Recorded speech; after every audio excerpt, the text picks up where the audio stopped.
application. We have read the amici briefs by both Professor Richard Albert and Yaniv Rosnai, their reliance on Francis Kariuki Muruatetu and Trusted Society of Human Rights Alliance. We have looked at Rules 19 of the court rules and the two decisions I've just quoted above. We have seen that the applicants intend to address the court on the issue of constitutional amendments, relevant, including questions touching on the basic structure, its scope, relevance, and applicability. In the circumstances, we have the view that the applicants' very detailed amici briefs shall be useful to the court, and therefore we shall allow the application to be admitted as amici curiae. The amici briefs are deemed as filed, and the applicants shall not make oral submissions at the hearing of the petitions. Parties shall bear their own costs. The fourth and last application for admission as amici are by by Professor Charles Fombad and Professor Adem K. Abebe. They have relied on Articles 1, 2, 3, 10, 48, 159, 160, 164, and 259 of the Constitution, and Rules 19, 1 and 2 of the Supreme Court rules, as well as the affidavit sworn by Sally Omoto, advocate. We have looked at the amici briefs. They have detailed a number of questions for Professor Fombad. He has asked 3 questions that he wishes to address, and Professor Debe has similarly raised 3 questions which he wishes to address. Having looked at the law, Rules 19 of our rules, the cases of Raila Odinga and others versus IEBC, Trusted Society of Human Rights versus Mumo Matemu, we are of the view that the admission of the amici curiae will be useful in achieving our mandate to develop the law with the assistance of input from parties appearing before us. And we find that the amici have filed a detailed brief which shall be of use to the court, and therefore we shall admit their application, we shall allow the application, admit them as amici curiae.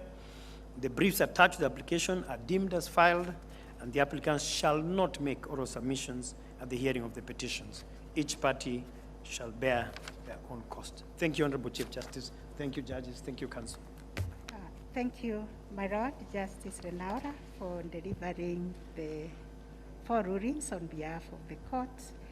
I will now ask the Honorable Mr. Justice Ouko, Supreme Court Judge, to read the ruling on the application for consolidation. Thank you, my Lady Chief Justice. It's a straightforward application. It's brought by way of notice of motion by Dr. Duncan Oburo Juang, Dr. Jono Sogo Ambani, Dr. Linda Musumba, who are seeking leave to consolidate petition numbers 11, 12, and 13 of 2021. Upon perusal of the affidavit of Duncan Oburu Ojuang, and upon perusal of the response by those parties who have filed their submissions in this application, which is essentially not opposed, and being guided by this court's decision in the case of Law Society of Kenya versus Center for Human Rights and Democracy and 12 others, and considering the provisions of Rule 12 of these court's rules, we have no doubt that the application meets the threshold for consolidation. We further find that petition number 12 of 2021, the Attorney General versus David Day and 73 others, encapsulates most of the key grounds common to the rest of the other petitions, in contrast with the appellant's petition number 11 of 2021, which raises a single issue.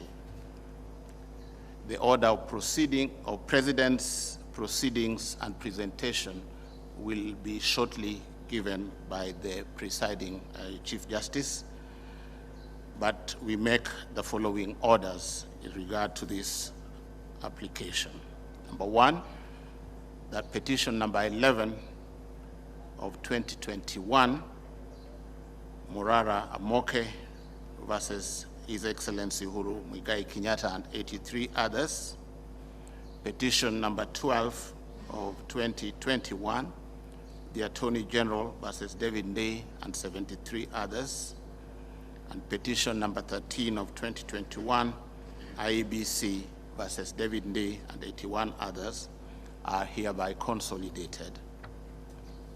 Petition number 12 of 2021, the Attorney General versus David Ndei and 73 others will serve as the lead file in the proceedings, save to add that they will need to add all the parties that are omitted, for instance, Mr. Ochiel's clients, Dr. Mwimali and Muhuri, and any other that may have been omitted. Those are the orders of this court. Thank you, my lady CJ. Thank you, my Lord Justice Ouko, for delivering the ruling on behalf of the court. Having delivered the 7 interlocutory rulings arising from the 7 interlocutory applications, the 3 petitions are now consolidated, and the read file is petition number 12. We will now proceed to give directions for the hearing of the petitions as consolidated.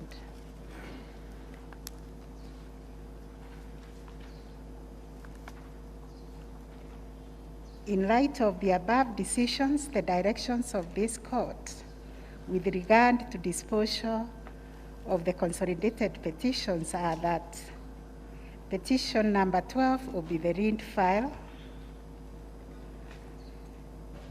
The petitioners in the 3 respective petitions will be the appellants, while the rest will be the respondents. At our preliminary review of the record, we have been able to discern some issues which will guide counsel on the filing of the submissions, and I will request my brother, the Honorable Mr. Justice Ibrahim, to read those issues. I also wish to hand, if any party feels at liberty to hand another issue, they can do so.